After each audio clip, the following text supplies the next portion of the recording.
Hola, este es Mauricio Lema y durante los siguientes minutos vamos a hablar de la vía de señalización de la PI3 quinasa, que es muy importante en la biología de los tumores. Aquí vamos a ver brevemente algunos de los elementos de los que vamos a hablar.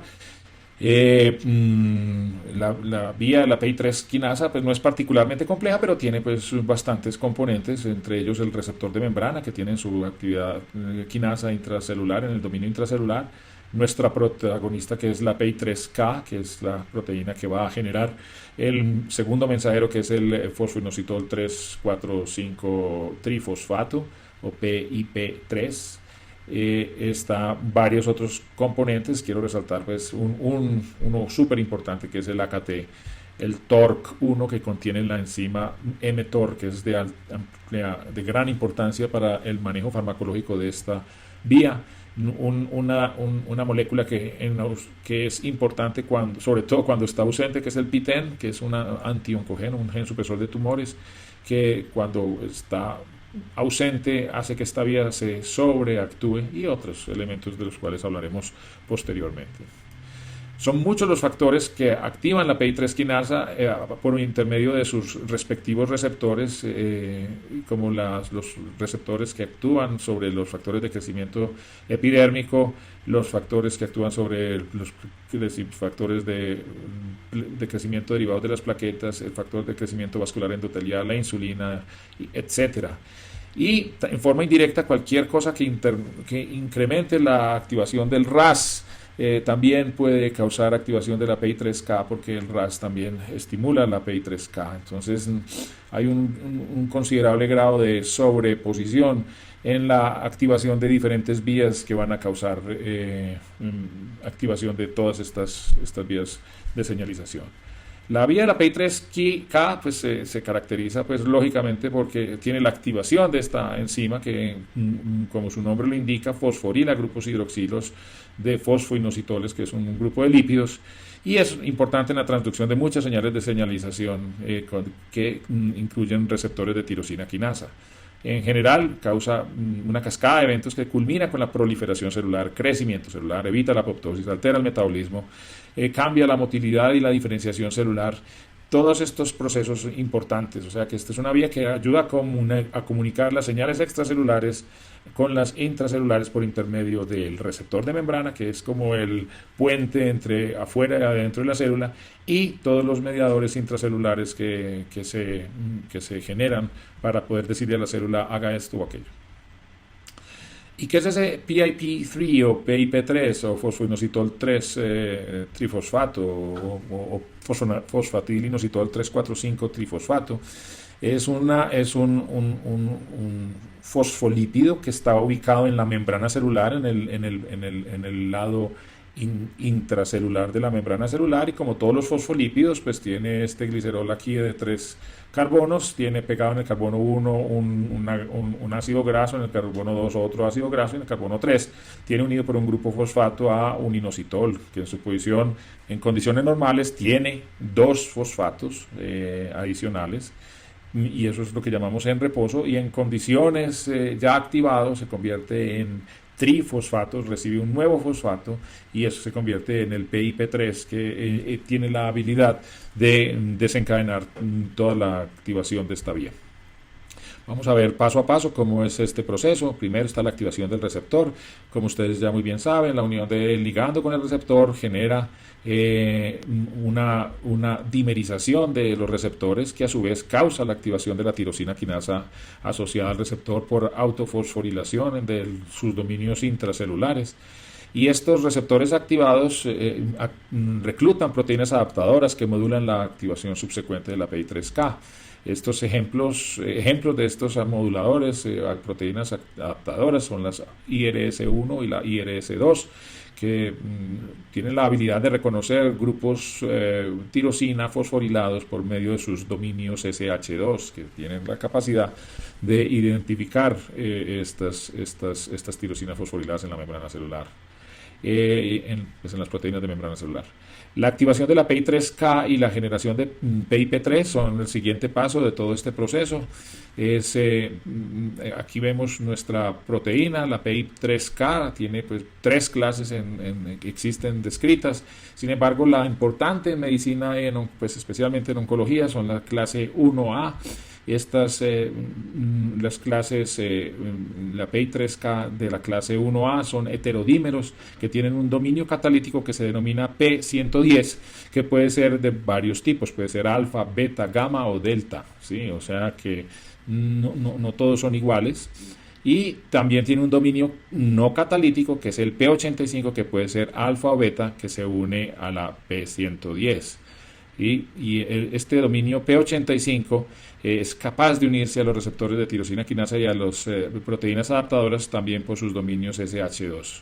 O sea que de alguna manera la P85 es la que permite que la PI3 quinasa se colocalice en el sitio donde tiene que localizarse para poder actuar sobre su sustrato, que son el PIP2 que hay en la membrana celular.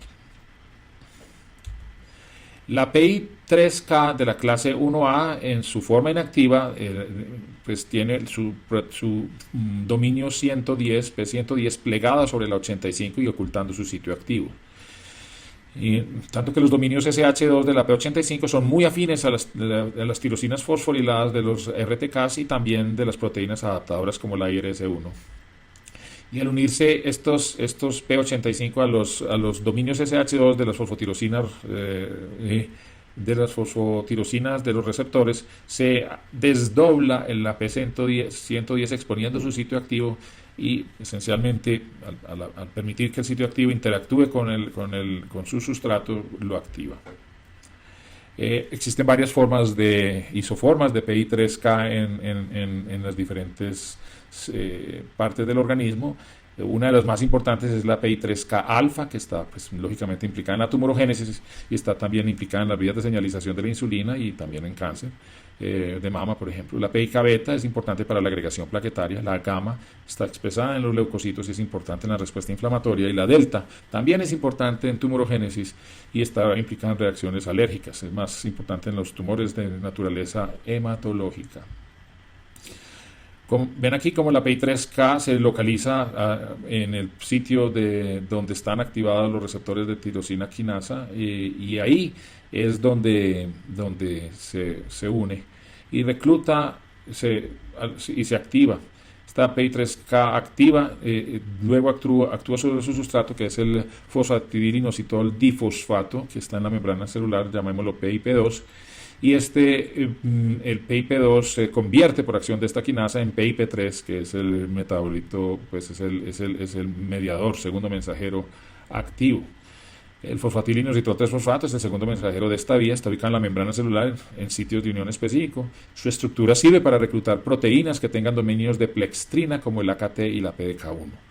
Entonces, así como los dominios SH2 sirven para atraer o son importantes para el anclaje a las fosfotirosinas, los dominios de plextrina son importantes para atraer proteínas al PIP3. O sea, el PIP3 atrae las proteínas que tienen dominios de plextrina y dos muy importantes son la AKT y la PDK1.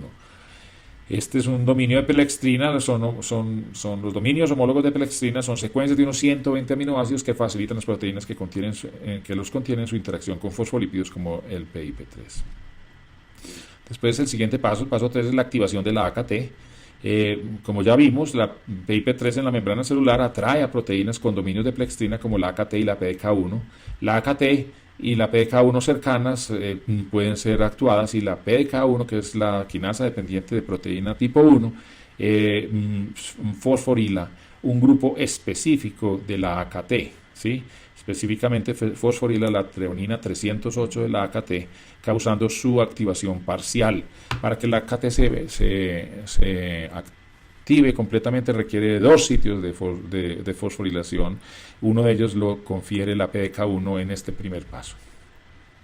Esa AKT monofosforilada parcialmente activada es liberada al citoplasma y es activada ya en forma, con la segunda fosforilación importante por la complejo mTORC2, que contiene una enzima que se llama la mTOR.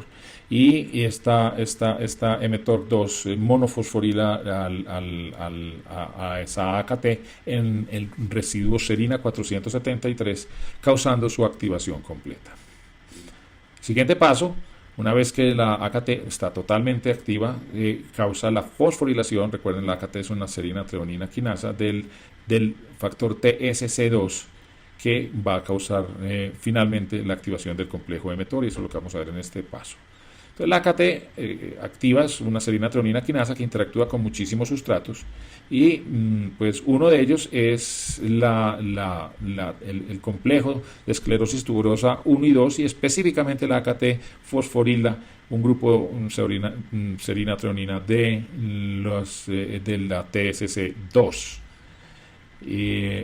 Y esa TSC2 fosforilada interactúa con una G proteína que es el RHEB, nosotros llamamos RHEB. Se parece pues un poquito en su mecanismo de acción a cómo funcionan las proteínas tipo RAS, y que en condiciones normales está unido a la TORC1, y cuando el TSC2 activado por la AKT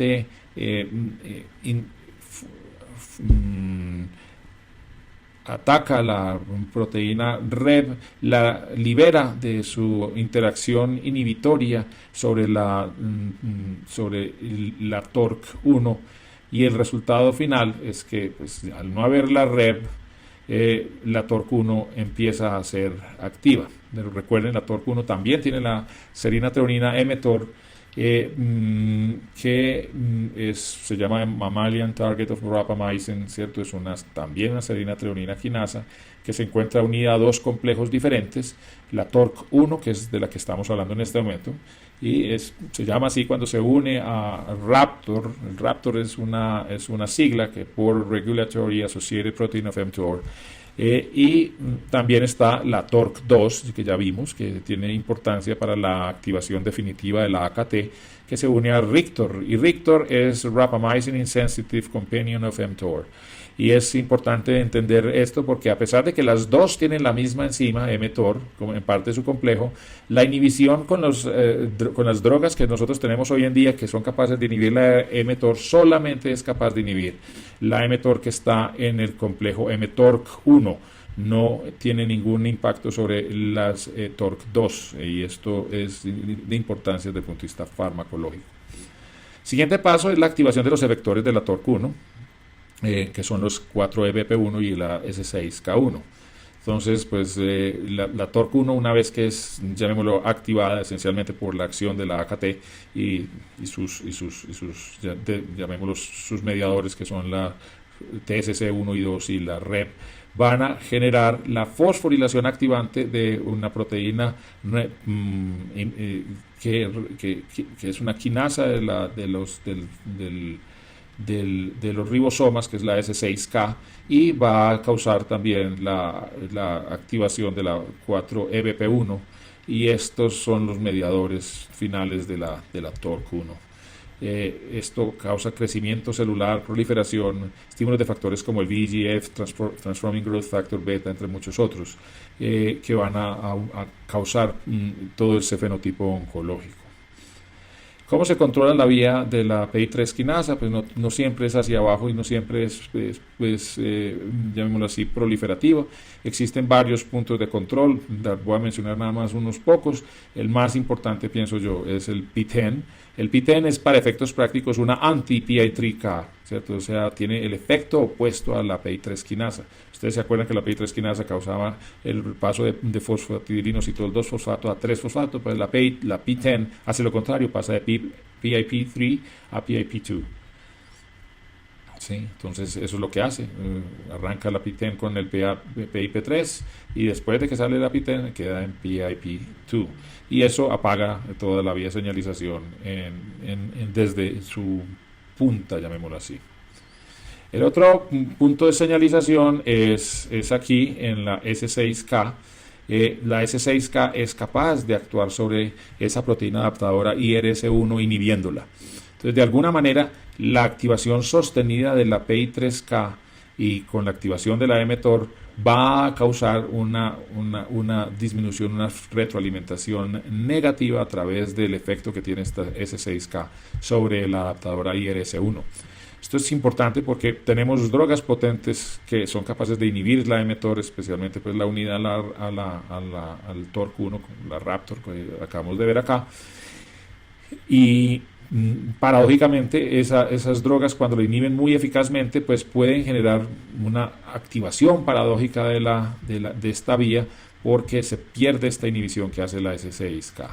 Esa es una debilidad potencial de este tipo de medicamentos. Sin embargo, pues es importante saberlo para que lo entendamos. La AKT, además de actuar sobre la TSC2 y causar la proliferación pues, celular y crecimiento celular por la vía de la mTOR, también tiene otras actividades. Inhibe la GSK3, influye en el metabolismo celular, esto no vamos a hablar ahora. Activa la MDM2, recuerden ustedes la clase de P53, y la importancia que tiene el MDM2, que es capaz de destruir la P53 o facilitar su destrucción, y esto tiene un efecto importante para la progresión del ciclo celular. También causa una inactivación del factor de transcripción tipo FOXO. Esto es importantísimo en las vías que tienen que ver con los receptores hormonales, porque el FOXO es un factor de transcripción que impide algunos de los elementos más nocivos de los receptores, de la interacción de estrógenos con sus receptores. Entonces, cuando se inactiva la FOXO, estos receptores se vuelven más agresivos. Y también causa activación de otras vías como la NF-κB. Aquí podemos observar pues, en esta imagen cómo la AKT es un nodo central de muchas cosas, en la proteína, en la síntesis proteica, en todo lo que tiene que ver con el ciclo celular, con el crecimiento celular, con temas de diferenciación celular, etc. O sea que es una droga importante. Un mediador importante. La PI3 quinasa es influida por otras vías de señalización. Recuerden que puede ser activada por el RAS, también los receptores hormonales, etc. ¿Cómo podemos interactuar con esta vía? Pues hay muchas estrategias farmacológicas que se han usado a través del tiempo y muchas más que están en investigación actualmente. Entre ellas están los antirreceptores, o sea, drogas contra el EGFR, contra los factores parecidos a la insulina, drogas que tienen actividad propiamente anti-PI3 quinasa, hay varias en este momento, algunas en cáncer de mama, otras en linfomas. Están drogas como anti-AKT, tenemos drogas anti-mTOR, que son supremamente importantes y que son de uso clínico ya usual, tanto en cáncer renal como en cáncer de mama y otros. Están inhibidores inespecíficos de quinasas, que recuerden que muchas de estas moléculas son quinasas y los inhibidores inespecíficos pueden apagarlas. Están inhibidores de efectores ya finales, como el de las ciclinas, que también interfieren con la expresión de toda esta vía de señalización. Entonces, drogas que normalmente pueden afectar esto son cetuximab, erlotinib, buparlisib, que no está disponible en este momento en investigación, el everolimus, que está disponible para el uso clínico, el temsirolimus, el dasatinib, sorafenib, todos estos disponibles para el uso en diferentes indicaciones, y el palbociclib, una droga que también está en investigación en este momento. Se despide Mauricio Lema y muchas gracias por su atención.